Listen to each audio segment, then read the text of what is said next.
La Secretaría de Hacienda ha informado, usted lo acaba de decir, que el gasto neto pagado se elevó 10% durante los primeros 7 meses del año y que la inversión física lo hizo en casi 30%. Sin embargo, la economía apenas registró un crecimiento de 1.7%. ¿Por qué no crecemos a pesar de que gastamos más? Gastamos mal y a destiempo.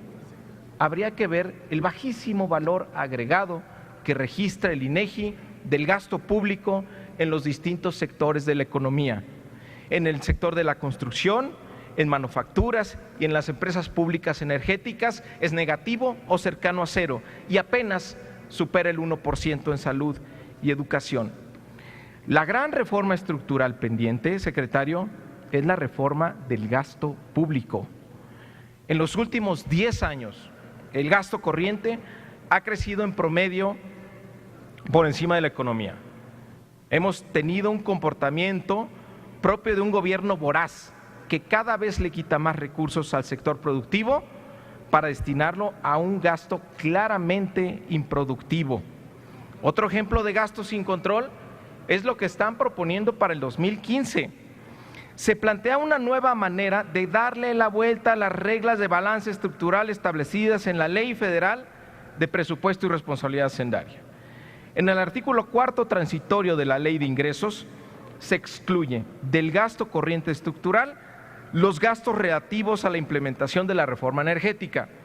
Es claro que es necesario presupuesto para la puesta en marcha de esta reforma, pero en todo caso debería plantearse una nueva meta de gasto corriente estructural que pueda ser supervisada por el Congreso, que esté dentro de una regla de convergencia y no simplemente que se abra una bolsa sin límite con este pretexto. El presidente Peña propuso la democratización de la productividad como uno de los pilares para alcanzar crecimiento económico. Sin embargo, en los años que lleva esta administración, México ha perdido 8 lugares en el índice de competitividad del Foro Económico Mundial. No ha ocurrido la democratización de la productividad. Lo que tenemos es la masificación de la precariedad. Basta con observar que el 65% de los negocios en el país emplean hasta 2 personas, tienen el 17% del personal total empleado y apenas concentran el 1.4% de las remuneraciones, lo cual los deja en un promedio de ingreso que no alcanza para salir de la pobreza. Tan solo en lo que va en este año, 4,000 personas al día pasan de tener ingresos de entre 3 y 5 salarios mínimos o más a salarios menores o por debajo de 3 salarios mínimos. Urge, insisto, en plantear una ruta de recuperación del salario mínimo. Eso es producto también, estamos viendo las consecuencias de la reforma laboral y seguimos ocupando el lugar último entre los países de la OECD en productividad laboral. 2015. Se plantea nuevamente la misma receta y se nos dice que tendremos resultados diferentes. Más deuda y menor crecimiento. La vieja fórmula de los gobiernos priistas. El déficit programado el año pasado para este año era de 3%. Para este año se está incrementando a 3.5%. Pero no solo es un endeudamiento temporal del siguiente año. La ruta de evolución del saldo histórico de los requerimientos financieros del sector público se modifica en estos criterios, lo cual quiere decir que se está modificando el endeudamiento de largo plazo. En el paquete económico para 2013, los requerimientos financieros con los que se pretendía terminar la administración en el 2008 equivalían al 35.4% del PIB y en este nuevo paquete se eleva a 42.3% del PIB. Esto quiere decir que en tan solo 2 años este gobierno ha concluido que necesita 7 puntos porcentuales adicionales de deuda en su administración. Vamos a acumular 7 años consecutivos de déficit públicos sin que se justifiquen las razones excepcionales ni que haya una ruta certera para restablecer el equilibrio.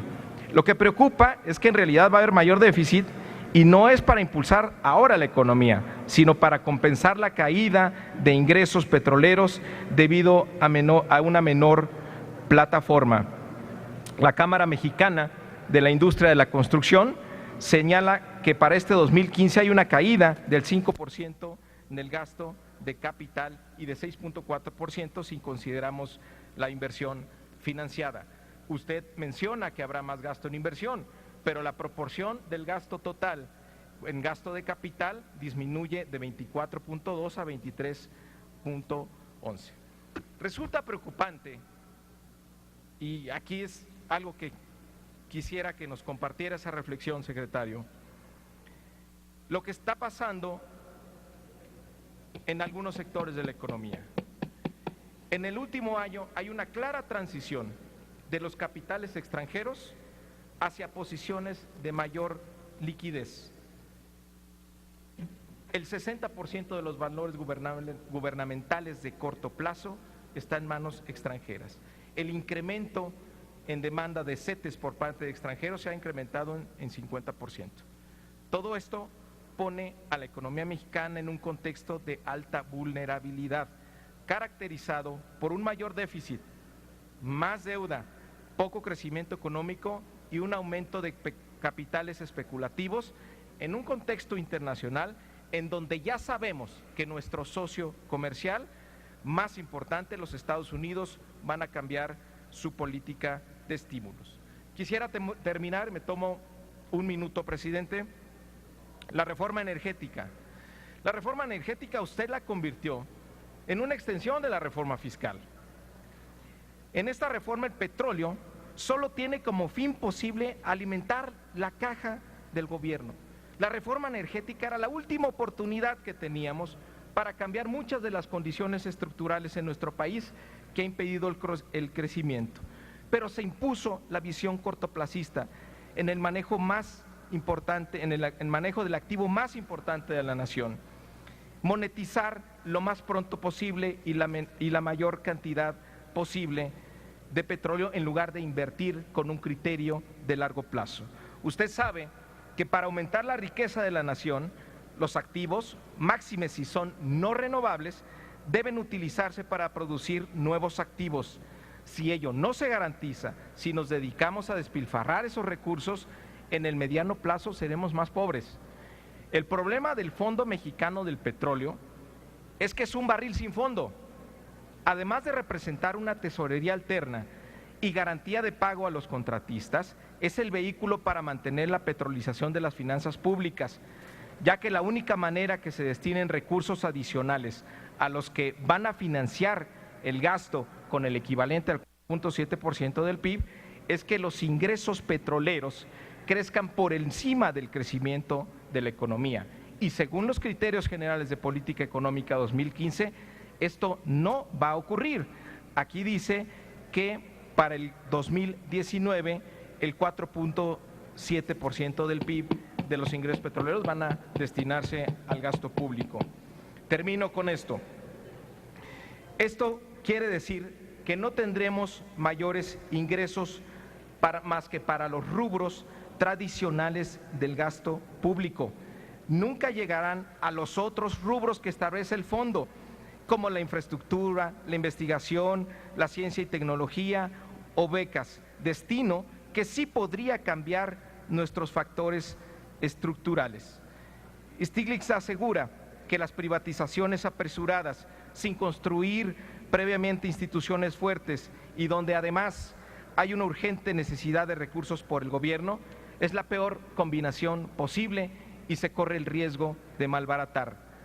Le quiero recordar que la fórmula aprobada en la reforma energética le otorga a su secretaría, la facultad de definir buena parte de la renta petrolera en cada contrato. Le pido la mayor transparencia. Termino insistiendo que la reforma estructural pendiente es la del gasto público. Secretario, ya no nos venga a pedir más deudas y a darnos explicaciones estériles de la falta de crecimiento. El sacrificio que están haciendo las empresas y la gente es muy significativa. Su intervención. ¿Cuándo le va a tocar al gobierno? Muchísimas gracias. Gracias, senador Mario Delgado. Se concede la palabra al senador Francisco Búrquez Valenzuela, del Grupo Parlamentario del Partido Acción Nacional, hasta por 10 minutos. Adelante, senador.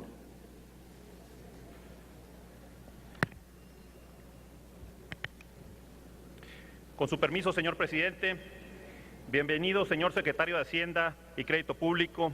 Es un gusto tenerlo en esta glosa del informe en el Senado de la República. Muy buenas tardes a todos. En política siempre es bueno recordar los compromisos que se hacen cuando se lleva a cabo un gran proyecto. Como usted sabe, señor secretario, el Grupo Parlamentario del PAN se opuso de manera férrea a la reforma fiscal porque sabíamos que sería un error de graves consecuencias. Nuestra oposición a esta reforma, que fue avalada por el PRI, el PRD, el Partido Verde y el PANAL, de ninguna manera puede ser interpretada como una oposición insensata. Sobradas pruebas dimos de responsabilidad con México al participar en el pacto y aprobar un sinnúmero de importantes reformas, a pesar de que otros partidos se opusieron a ellas durante 12 años. Ustedes se comprometieron, en primer lugar, a que esta reforma daría un impulso decidido al crecimiento económico, y lo que hemos vivido son continuas y constantes rebajas a las expectativas de crecimiento del país.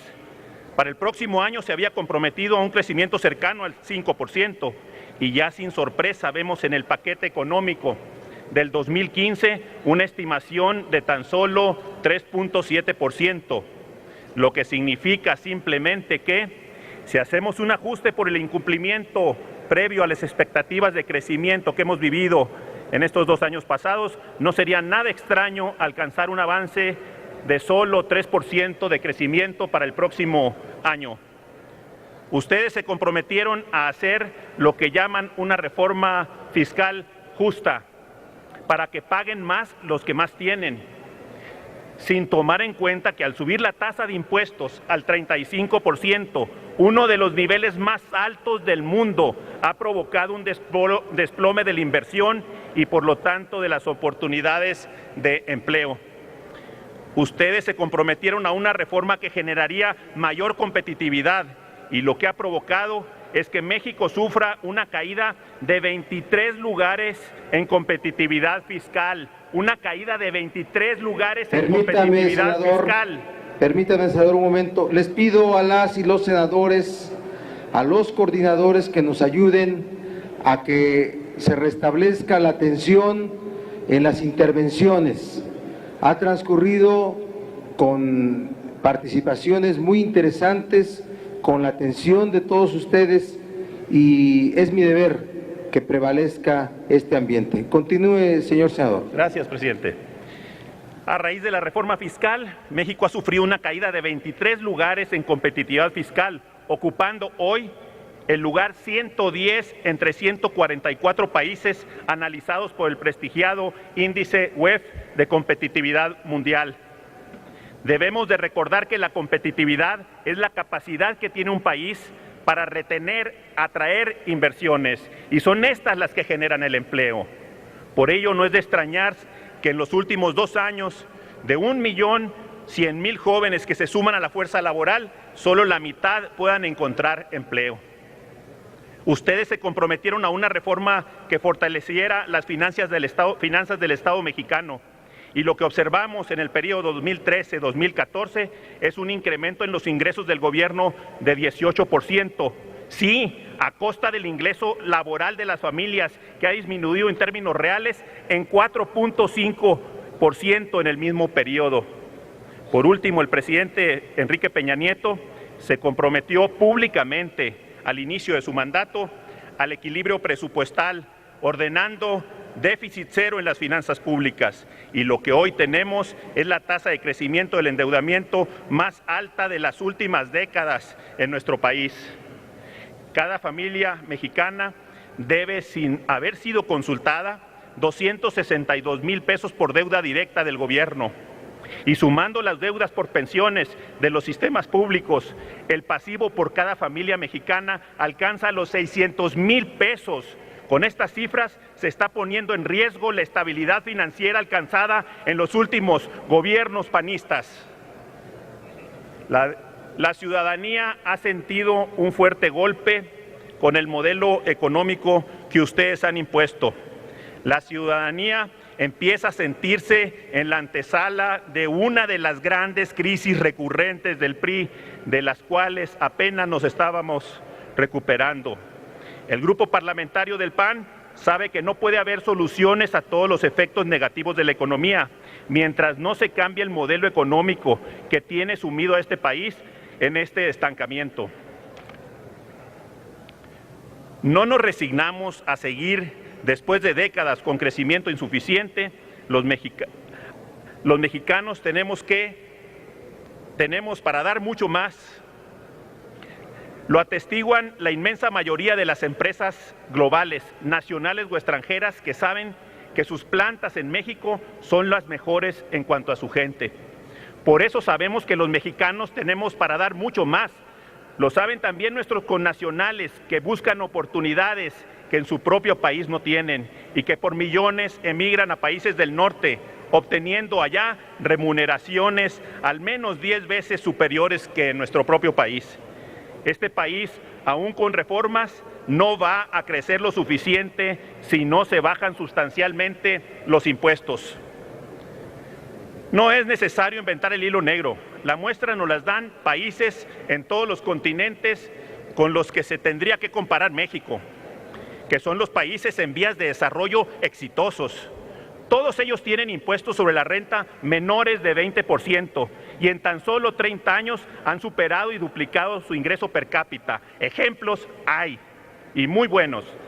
Es una lucha desde los fundamentos de acción nacional, tener gobiernos limitados por la ley y con sus funciones bien limitadas también para evitar la permanente tentación de estar por encima de los ciudadanos para controlarlos. Este espíritu se resume en una de las frases fundacionales del PAN: tanta ciudadanía como sea posible y tan solo el gobierno que sea indispensable. Como país debemos reconocer el derecho que tiene cada ciudadano a autogestionar su vida.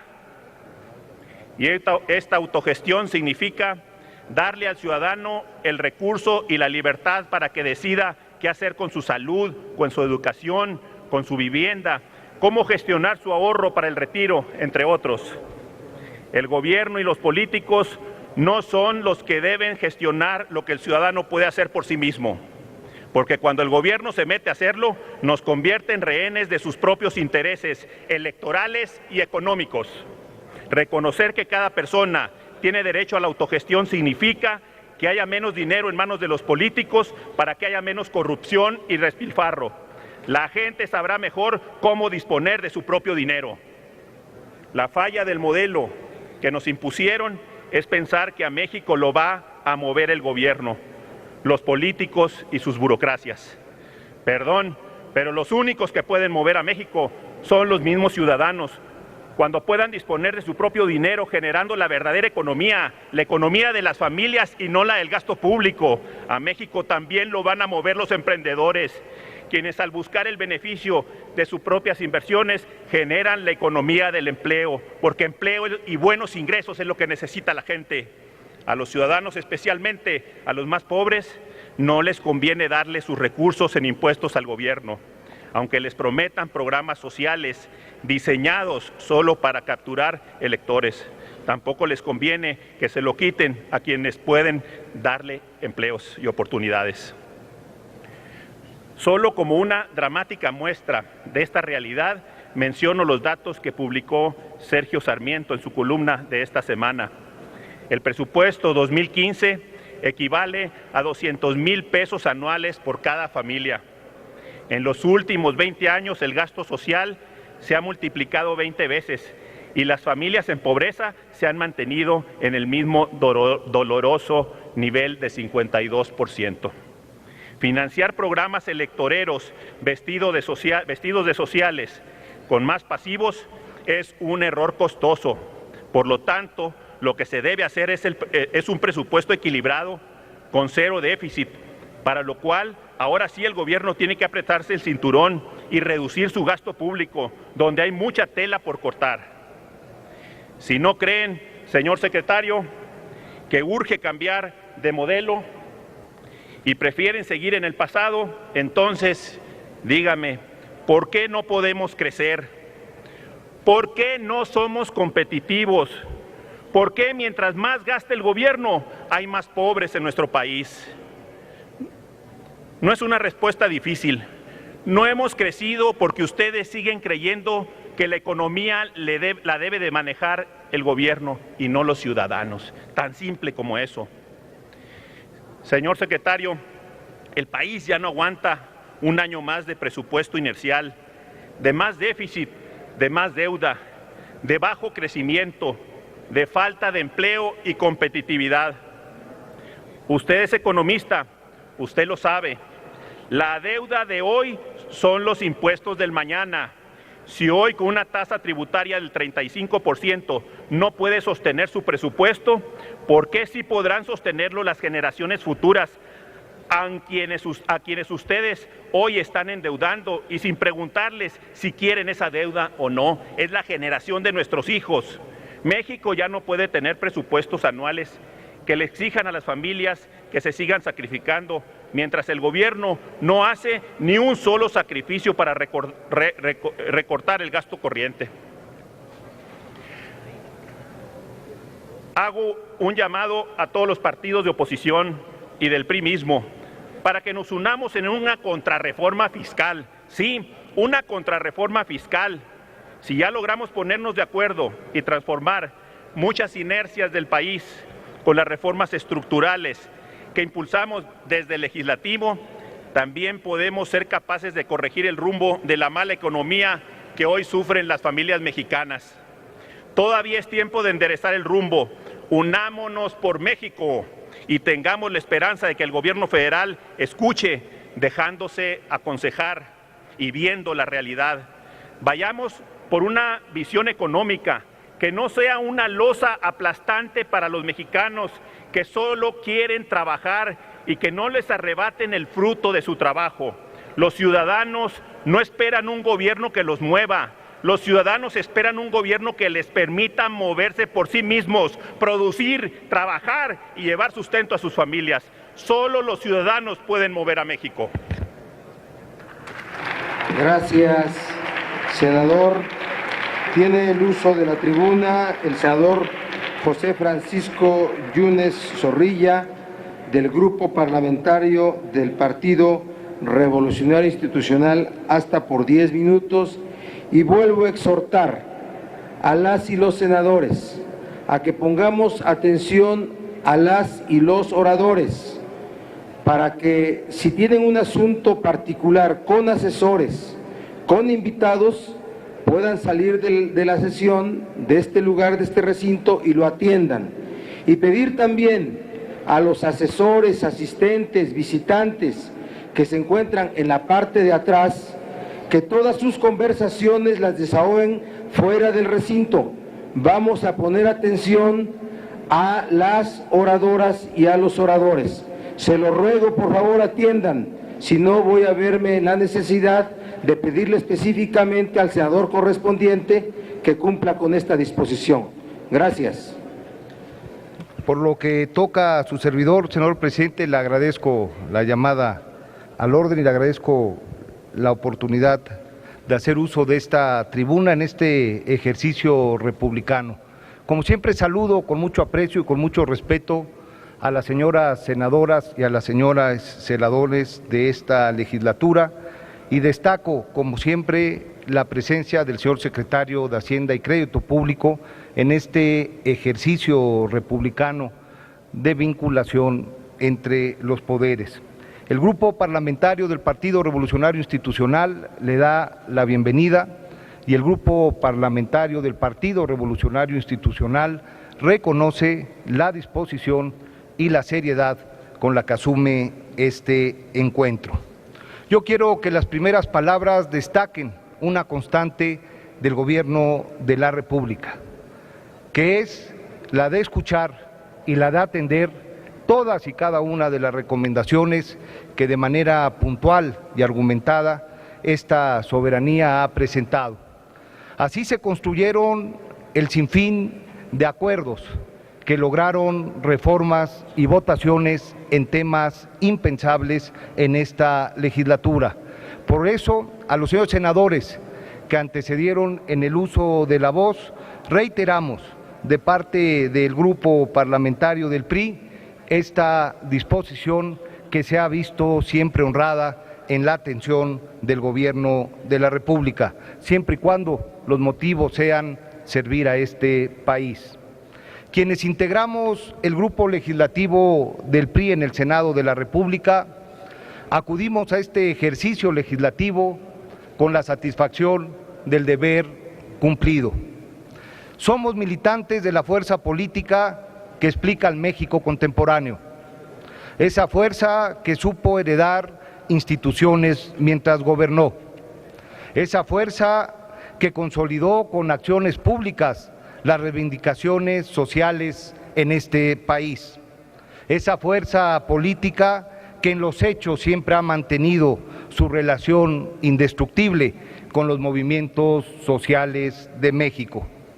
Quienes integramos el grupo legislativo del PRI en el Senado de la República, acudimos a esta comparecencia con el orgullo de pertenecer a la expresión política del presidente de la República que asumió el reto de transformar este país. Somos militantes del partido que propuso, del partido que impulsó las grandes reformas que cimientan ya el México del siglo XXI. Reformas estructurales con el propósito de mejorar el desempeño de nuestra economía y la distribución del ingreso entre la población. Reformas legales que buscan mayores oportunidades de acceso a la sociedad. Reformas que permitan crecer al país en todos los sentidos y de manera sostenida. Reformas estructurales impensables sin la participación activa de las fuerzas políticas aquí representadas.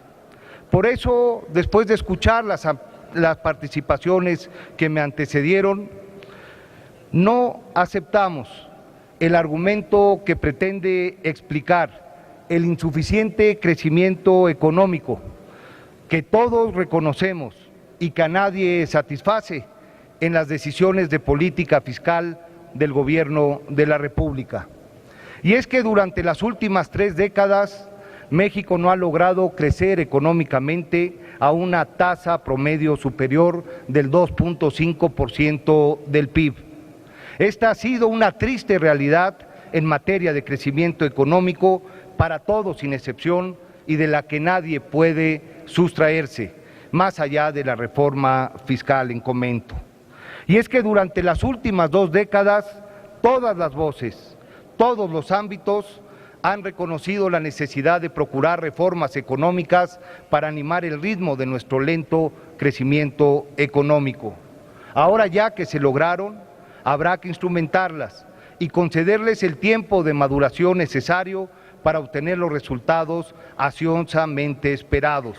No antes de este lapso habrá resultados, pero México camina hacia el rumbo correcto. Y es que durante los últimos 20 años, sin excepción alguna, los gobiernos de la República han reconocido la enorme influencia que la economía norteamericana mantiene sobre la nacional y la gran dependencia que los ingresos de origen petrolero ejercen sobre las finanzas públicas nacionales. ¿Por qué ahora habría que desconocer que la constante desaceleración económica de nuestro principal socio comercial afecta el dinamismo del sector exportador nacional, afecta el flujo de las remesas que llegan a los hogares mexicanos y afecta al turismo que arriba a nuestros destinos? ¿Por qué habría que desconocer que la significativa caída en la producción nacional de petróleo en hasta un 20% no es factor para explicar el crecimiento económico de nuestro país? Existen datos que prueban la pertinencia de la reforma hacendaria, Como ya lo señaló el secretario de Hacienda, la recaudación aumentó durante el presente ejercicio fiscal y se espera un aumento del 7% para 2015, para alcanzar un máximo histórico como proporción del PIB del 10.7% en los ingresos tributarios. La inflación general ha descendido 33 puntos bases al pasar de 4.48% en el mes de enero a 4.15% en el mes de agosto. Por tanto, la reforma hacendaria no desalienta el crecimiento económico y cumple con su espíritu progresivo. No grava a la población con menores niveles de ingreso y genera un entorno favorable para el tránsito de la informalidad a la formalidad económica. Señoras senadoras y señores senadores, Pemex redujo para 2015 su plataforma de producción a 2.4 millones de barriles diarios. El Estado mexicano dejará de percibir, por concepto de ingresos petroleros, alrededor de 253,000 millones de pesos durante el presente año. Representa una caída real del 7.1%. Esta presión a las finanzas públicas nacionales podrá sortearse debido a las medidas tributarias aprobadas por esta soberanía en el marco de la reforma hacendaria, tan vilipendiada desde esta tribuna. Hoy la bancada del PRI en el Senado reconoce la acertada conducción de la política fiscal del secretario de Hacienda y Crédito Público del Gobierno de la República, porque hoy el país cuenta con mejores instrumentos hacendarios para apuntalar su desarrollo y ganar su futura. Por tanto, la mejor opinión sobre la política fiscal quizás no se encuentre aquí, sino la tienen y se encuentra en los más de 2 millones de niños que asisten a las 15,349 escuelas de tiempo completo que hay en el país, o los 7.6 millones de estudiantes de escuelas públicas que obtuvieron beca, o los 5.7 millones de adultos mayores que se benefician con una pensión, o los 6.1 millones de familias inscritas al programa todavía llamado Oportunidades. Ninguno de ellos dejará percibir los beneficios de esos programas gracias a la recaudación obtenida por las acciones fiscales que hoy se critican con tanta dureza. El conjunto de reformas muestra imágenes alentadoras hacia el futuro: crecimiento del empleo, aumento del Producto Interno Bruto en el segundo trimestre del 2014, aumento de las exportaciones de mercancías que crecieron en este trimestre 4.1%, el mayor crecimiento desde el primer trimestre del 2012. Habrá una expansión en el otorgamiento de crédito, aumentó el índice de confianza de los consumidores, aumentó también el indicador global de la actividad económica. El dato más reciente sobre las ventas en tiendas de autoservicios muestra un aumento del 5.1% respecto al año pasado. Por tanto, señoras senadoras y señores senadores, la economía mexicana mantiene rumbo. Por tanto, se están generando las oportunidades que la sociedad y la población demanda ya con urgencia. Señor secretario, señoras senadoras, señores senadores, el Grupo Parlamentario del PRI en el Senado de la República refrenda el respaldo al presidente de México. Reiteramos el compromiso de acompañar esta administración en su propuesta transformadora, sentando hoy las bases que nos permitan pensar en un México productivo, incluyente, moderno y justo, un México donde el dictado de la agenda siempre conlleve el clamor igualitario que esperamos legar para mañana. Muchísimas gracias, señoras senadoras y señores senadores, y muchas gracias por su presencia, señor secretario. Gracias, senador Yunes Zorrilla. Damos inicio a la ronda de preguntas que permite el punto tercero del acuerdo aprobado. En esta fase el procedimiento será la pregunta inicial de un senador por un espacio de 3 minutos, la respuesta inmediata del compareciente hasta por 4 minutos y, en su caso, un comentario a la respuesta a cargo de los senadores hasta por 2 minutos. La mesa directiva acordó la siguiente distribución de preguntas como se lo permite el acuerdo aprobado. Primera ronda de preguntas. Senadora Mónica Arriola Gordillo. Grupo Parlamentario del Partido del Trabajo. Siguiente. Grupo Parlamentario del Partido Verde Ecologista de México. Siguiente. Grupo Parlamentario del Partido de la Revolución Democrática. Siguiente. Grupo Parlamentario del Partido Acción Nacional. Siguiente. Y finalmente, en la primera ronda, Grupo Parlamentario del Partido Revolucionario Institucional. Segunda ronda de preguntas. Grupo Parlamentario del Partido de la Revolución Democrática. Grupo Parlamentario del Partido Acción Nacional. Grupo Parlamentario del Partido Revolucionario Institucional. Tercera ronda de preguntas. Grupo Parlamentario del Partido Acción Nacional. Grupo Parlamentario del Partido Revolucionario Institucional. Cuarta ronda de preguntas. Grupo Parlamentario del Partido Revolucionario Institucional. Se concede el uso de la tribuna a la senadora Mónica Arriola Gordillo para formular su pregunta hasta por 3 minutos. Adelante, senadora.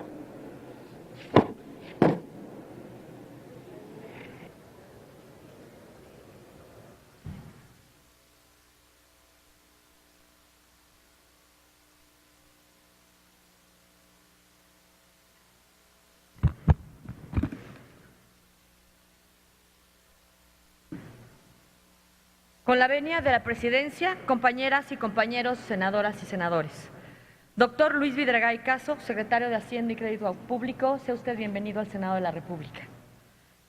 Su presencia nos brinda la oportunidad de intercambiar puntos de vista y reflexiones sobre la situación de la economía y sobre las expectativas para el país en el marco de discusión del paquete económico. Reconozco y celebro que en estos 2 primeros años se hayan hecho realidad las reformas estructurales en materia energética, telecomunicaciones y competitividad. Sin duda, es un mérito de todos, producto del diálogo y la responsabilidad de las diversas fuerzas políticas. Estas reformas, si bien harán su parte para dinamizar la economía, no constituyen mecanismos que en automático y en el corto plazo resuelvan todas las necesidades de las mexicanas y los mexicanos. El momento mexicano ha sido la expresión de un deseo colectivo, a partir de una visión positiva, tanto en términos económicos como políticos. Pero al fin, un eslogan nunca ha tenido ni tendrá la capacidad para transformar la realidad. Enfrentamos como nación 2 grandes desafíos: la generación de empleos bien remunerados y el combate a la pobreza. Hoy, la percepción de la gente, de las madres de familia, de los empleados, de quienes día a día tienen que ganarse el sustento, de los más de 50 millones de mexicanos que viven en pobreza o pobreza extrema, no ha cambiado. La generación de empleo formal continúa siendo una de las asignaturas pendientes para México. Hasta julio del 2014 se han generado 140,000 empleos formales, más que el año pasado. Sin embargo, con un total de 440,000 empleos generados en lo que va del año, México se encuentra muy lejos de generar los 100,000 empleos mensuales que se necesitan para atender a la población joven que se va incorporando a la fuerza productiva. Esa es la realidad. Mes con mes, miles de jóvenes salen en busca de una oportunidad de trabajo y solo encuentran las puertas cerradas. Las estamos cancelando su futuro y los estamos condenando a empleos mal remunerados y con nulas oportunidades de desarrollo. Esa, señor secretario, es una realidad que lastima desde hace muchos años a millones de familias en el país. Todos esperamos que en el corto plazo se pueda transformar esta realidad. Señor secretario, el gran reto de México ha sido y sigue siendo eliminar la pobreza en la que viven millones de mexicanos. Las estadísticas y los indicadores son claros, pero los números representan a millones de familias que viven con la esperanza de salir adelante, y esto depende en buena medida en el incremento de su ingreso. En este sentido, quisiera preguntarle, además de las expectativas que se han puesto sobre los impactos favorables de las reformas estructurales en la economía, ¿Qué medidas se tienen contempladas para generar empleos bien remunerados y cuál es su posición ante el debate sobre el incremento de los salarios mínimos? ¿Existe algún riesgo para la economía el que se les incrementara o revisara en el corto plazo? Le agradezco por sus respuestas y por su atención, señor secretario. Tiene ahora el uso de la palabra el doctor Videgaray Caso para contestar hasta por 4 minutos.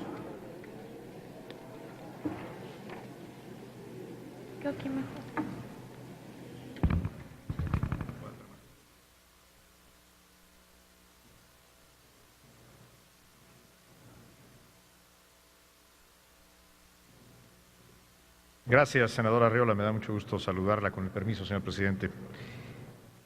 Tiene usted razón cuando señala que la mejor forma, tal vez la única, de fondo y duradera, de combatir la pobreza es el empleo, particularmente el empleo bien remunerado. Y una de las prioridades fundamentales de la política económica debe de ser que los mexicanos ganen más por su trabajo. Para ello, lo primero es acelerar el crecimiento económico. Una economía que no crece no genera empleos suficientes. En ese sentido, las reformas que este Senado de la República ha aprobado, sin lugar a dudas, abren una posibilidad de crecimiento superior para los próximos años y sobre todo un crecimiento sostenido. En este año, las cifras que hemos compartido indican que se está acelerando el crecimiento económico y también la creación de empleos. Le comparto un dato que publicó esta mañana el Instituto Mexicano del Seguro Social con respecto a la creación de empleos al mes de agosto. Implica que tenemos primero una tasa de crecimiento del 3.7% anual en el empleo formal, porque esto es algo muy importante. Si queremos combatir la pobreza a través del empleo, debemos apostarle a la formalidad. Los empleos en el sector formal tienen una productividad 2.3 veces mayor que la productividad que hay en la informalidad, y sabemos que en la informalidad no se invierte en capacitación, no se invierte en tecnología y los salarios son claramente menores, además de que no existen las prestaciones de ley. Esta cifra nos ha permitido por primera vez superar al mes de agosto los 17 millones de trabajadores afiliados al Instituto Mexicano del Seguro Social. ¿Qué estamos haciendo además de las reformas estructurales? Lo que tenemos que hacer es vincular la política social, que ha sido exitosa en términos de llevar a muchos mexicanos y mexicanas con carencias básicas en los últimos 15 años satisfactores elementales. Tenemos que vincularla a la productividad y al empleo. No basta con tener una política social de carácter asistencial, en la cual, por ejemplo, a los niños se les da un sustento mínimo hasta que cubren la educación media superior y después el aparato del Estado, los programas productivos, se olvidan de ellos. Por ejemplo, el Programa Nacional de Becas es uno de los programas más regresivos, según la evaluación del Coneval, en virtud de que las becas financiadas con los impuestos de los mexicanos van mayoritariamente a los jóvenes de mayores ingresos y de mayores posibilidades, olvidando, por ejemplo, a los jóvenes, a los niños que fueron apoyados por un programa como Oportunidades Ahora Prospera. Esto es algo que se está haciendo en el Gobierno de la República, es dándole una orientación productiva a los programas de carácter social. Con respecto a la discusión del salario mínimo, yo en lo personal celebro que en México se esté dando una discusión seria y abierta sobre el salario mínimo. Reconozco la iniciativa del jefe de gobierno del Distrito Federal, del presidente nacional de Acción Nacional, que han puesto este tema en el centro del debate. Indudablemente, estoy seguro que quienes proponen que se eleve el salario mínimo lo hacen pensando en los trabajadores y por lo tanto un paso fundamental es desvincular el salario mínimo de otras variables en la economía que muy poco tienen que ver con lo que ganan los trabajadores.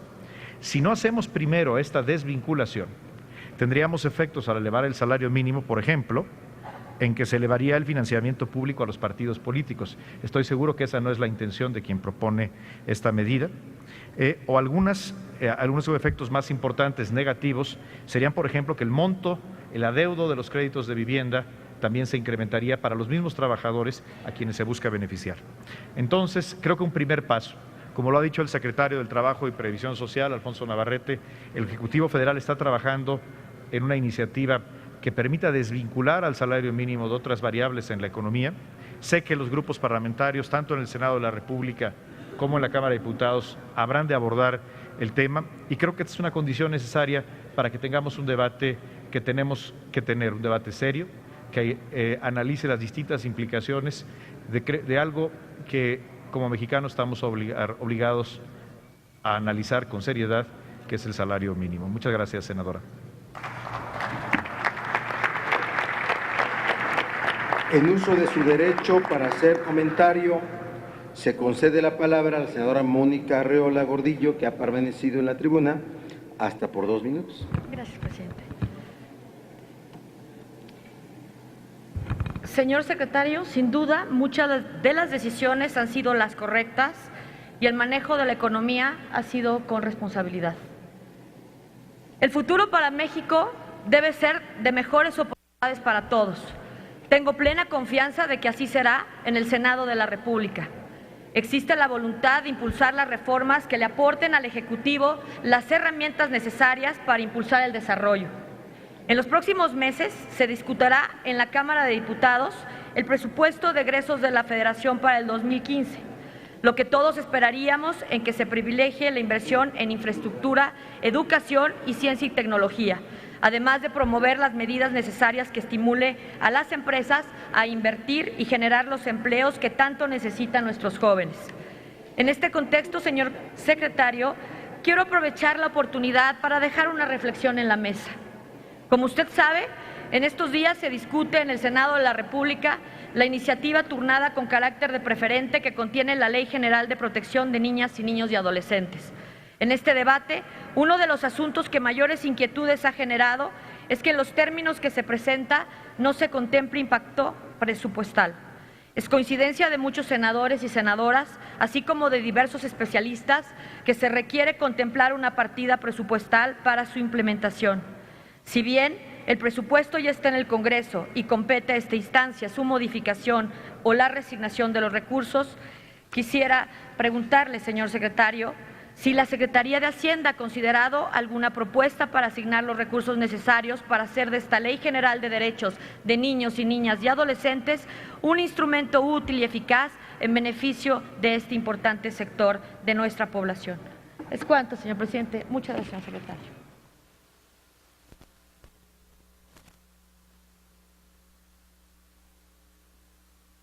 Gracias, senadora. En uso de su derecho,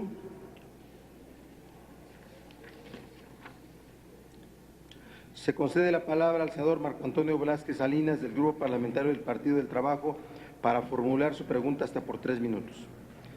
Muchas gracias, señor presidente. Espero me bonifique el tiempo de aproximación. Con el permiso de la Asamblea, la bienvenida al señor secretario. Quisiera reconocer, señor Videgaray, el hecho de que la documentación de los créditos hipotecarios del FOBISTE y del Infonavit se esté realizando en moneda nacional. Eso avanza, pero creo que debemos de dar todavía pasos más firmes y sobre todo largos en materia de la recuperación del sector vivienda. Le recuerdo que tenemos pendiente un compromiso sobre un plan de rescate para los compañeros que han caído en mora en el pago de su responsabilidad hipotecaria, así como también una reestructuración a quienes adquirieron esa unidad de inversión perniciosa que se le conoce como UDIs y que es del siglo pasado. Son 2 temas los que me gustaría platicar con usted y son temas conocidos. Atino, el IVA en la frontera, ese es uno de ellos.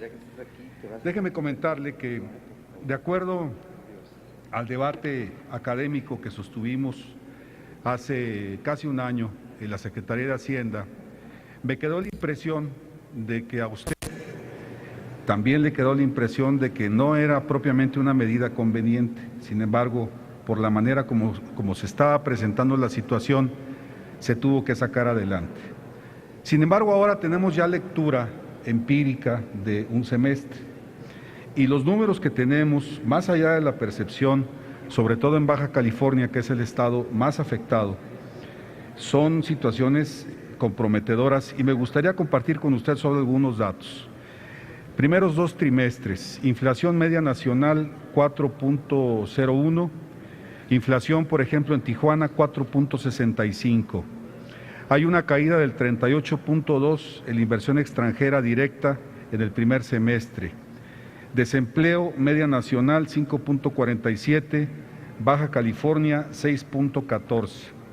Esto es vergonzoso para nosotros. El crecimiento económico, somos el penúltimo. Aguascalientes, por ejemplo, tiene un 9.8%, Zacatecas 8.8%, Jalisco 2.5%, Baja California 1.6%, lo impensable, un estado tan productivo. El fondo de 3,000 millones de pesos con que se compensó, me parece que más allá de la opacidad con que se ha manejado, no ha sido propiamente útil. Vamos, no se ha percibido que este fondo compensatorio haya aliviado en algo la crítica situación que estamos viviendo. Hablo particularmente por los bajacalifornianos. El segundo tema, el control de dólares. Estamos hablando de una reducción de 10% de los ingresos de las empresas, de un desplome del 20% de las ventas del comercio y turismo, fuga de capitales a los Estados Unidos, así como de cuentavientes y además un mercado negro de divisa y por supuesto una riesgosa reexportación de dólares a los Estados Unidos. Creemos que con la ley antilavado, que precisamente se aprobó aquí en octubre del 2012, este control ya resulta ocioso y excesivo.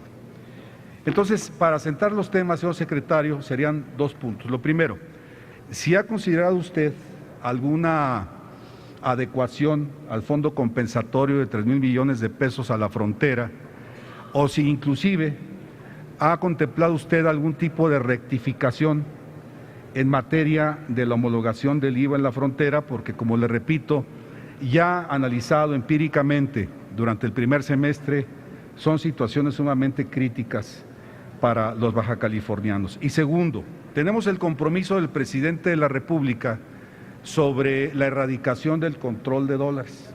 Ya inclusive hemos tenido algunas reuniones de alto nivel con la Secretaría a su cargo, le agradezco, es de bien nacidos hacerlo, la pronta respuesta y la actitud con que su equipo de trabajo y su persona han respondido a las inquietudes de mi escaño. Pero sí quisiera preguntarle si ya tenemos una ley antilavado, tenemos ya el compromiso del presidente de la República que nos diga aquí con precisión ante esta asamblea cuándo se va a anunciar o cuándo se hará oficial la erradicación del control de dólares. Permanecer en este sitio sin hacer uso de la palabra para escuchar su respuesta y la rúbrica a este tema lo dará mi compañera Laida Sansores desde su escaño. Muchas gracias. Gracias, senador Blázquez, y puede usted permanecer sin duda en la tribuna. Gracias, señor presidente. Tiene ahora el uso de la palabra el doctor Luis Videgaray Caso para contestar hasta por 4 minutos. Senador, con su venia, señor presidente. Senador Blázquez, me da nuevamente mucho gusto saludarle. Primero, agradecer sus ideas, su insistencia en el tema del uso de la UDI en los créditos hipotecarios. Gracias, y debo reconocérselo, a su tenacidad. Sin duda usted ha sido una de las voces importantes que nos han llevado a hacer los cambios que ya hemos hecho. Por ejemplo, usted citaba el caso de los créditos del FOBISTE, donde ya por primera vez se otorgan en pesos, ya no en UDIs, y reconozco también al senador Joel Ayala por el impulso a esta medida. Y además, esto nos ha permitido, y gracias a la reforma financiera que aprobó el Senado de la República, ahora los créditos no solamente se otorgan en pesos a tasa fija, sino también ya no están sujetos a los límites de un sorteo, sino que cualquier trabajador del sector público que quiera acceder, sector público federal, que quiera acceder a un crédito a vivienda, lo puede hacer si cumple con los requisitos sin tener que pasar por un sorteo. Lo último que quiero venir a hacer al Senado de la República es dar la impresión de que no está haciendo un esfuerzo especial la región fronteriza para contribuir al desarrollo. Entendemos que la homologación del IVA representa un reto y un esfuerzo adicional para las familias, para los comercios, para los negocios de esta región. Creo, sin embargo, que es importante, al reconocer este esfuerzo, ser objetivos, como usted mismo lo manifiesta, en el análisis de los datos. Conozco bien el estudio del Colegio de la Frontera al que usted se refiere, no comparto su metodología. Y lo que tenemos son los datos del Instituto Nacional de Estadística, el INEGI, que me gustaría compartir con usted y con las senadoras y senadores. En materia de inflación, que es tal vez el dato más importante, puesto que ese es el efecto, el canal por el cual se transmitiría algún efecto hacia la economía, o se transmiten los efectos del incremento en el IVA hacia el resto de la economía. Como usted bien señala, el Índice Nacional de Precios al Consumidor, en el periodo a agosto del año corriente, a nivel nacional tiene un incremento a tasa anualizada del 4.15%. Según el propio INEGI, la tasa en la región fronteriza es del 4.29%. Es decir, es una diferencia de apenas el 0.14%. Cuando vamos a los distintos componentes, encontramos que, como era de esperarse, la diferencia en la inflación está fundamentalmente en uno de los subíndices, en el componente de mercancías distintas a los alimentos, en virtud de que los alimentos continúan sin tener IVA ni del 11 ni del 16. Ahí la diferencia en el subíndice de mercancías no alimenticias es de 2 puntos porcentuales. Y este es un dato que debemos de ponderar en toda su magnitud. Si todo el incremento del IVA se hubiera trasladado a los consumidores, la diferencia naturalmente en este subíndice de mercancías distintas a los alimentos tendría que ser del 5%. Al ser únicamente de 2% la diferencia, quiere decir que el 60% del incremento no se está trasladando a los consumidores, lo cual valida la hipótesis de que una muy buena parte del diferencial del IVA no estaba beneficiando a las familias de la frontera, a las familias de Baja California, sino que estaba beneficiando en su margen de utilidad a las cadenas distribuidoras, muchas de ellas de carácter nacional. Si vamos por ciudades, hay una gran heterogeneidad en el comportamiento de la inflación entre las distintas ciudades fronterizas. Es cierto, Tijuana, por ejemplo, tiene una inflación del 4.51. Esto es alrededor de 30.36% superior, no 5%, no son 5 puntos, es menos de la mitad de un punto porcentual la inflación adicional que tenemos en Tijuana. Hay otras ciudades fronterizas que incluso tienen inflación menor que la nacional. Tal es el caso, por ejemplo, de Ciudad Juárez o de La Paz, Baja California. Cuando vemos a otros indicadores económicos, vemos, por ejemplo, el comportamiento del empleo. Como lo dijimos hace un momento, a julio del 2014, el empleo a nivel nacional está creciendo a una tasa promedio anual del 3.7%. En la región de la frontera, el empleo está creciendo al 4%. Es decir, empleos formales, con seguridad social, con prestaciones, están creciendo más en la frontera que en el resto del país. De hecho, también según el INEGI, en el primer trimestre del año, que fue un trimestre donde tuvimos un crecimiento afectado por el invierno norteamericano, el resto del país tuvo una tasa de crecimiento del 1.8%, es un dato por todos conocido, publicado. En la frontera, según el INEGI, el crecimiento fue del 2.3%. ¿Qué quiere decir esto, senador? E insisto, lo último que debemos hacer es dejar de reconocer el esfuerzo que están haciendo las familias de la frontera, no solamente la frontera norte, sino también, por ejemplo, en el estado de Quintana Roo. Por supuesto, hay un efecto en algunos de los precios en la economía, pero debemos de ser objetivos. No podemos, las cifras lo que muestran es que el efecto es significativamente menor a lo que se esperaba por algunos analistas cuando se discutió la homologación del IVA. Y además, en algunos de los indicadores la frontera va mejor que el resto del país, en crecimiento económico y en generación de empleo formal. Con mucho gusto y ojalá tengamos la oportunidad de reunirnos, como lo hemos hecho en otras ocasiones, para discutir este tema con mayor amplitud. Con respecto al control de dólares, usted me hace una pregunta muy puntual, le respondo también de manera puntual. ¿Cuándo presentará el Ejecutivo Federal las nuevas reglas para el uso de dólares, particularmente para las empresas en la región fronteriza? El día de mañana, señor senador, el presidente de la República firmará el decreto en la ciudad de Reynosa, Tamaulipas, que permitirá eliminar los límites en el uso de dólares en efectivo para las empresas que cumplan con las obligaciones que se señalan en el propio decreto. Muchas gracias, señor senador. Gracias, secretario.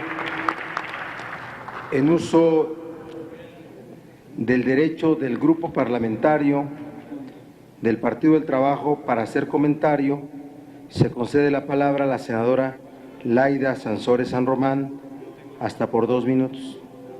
Pero si se toma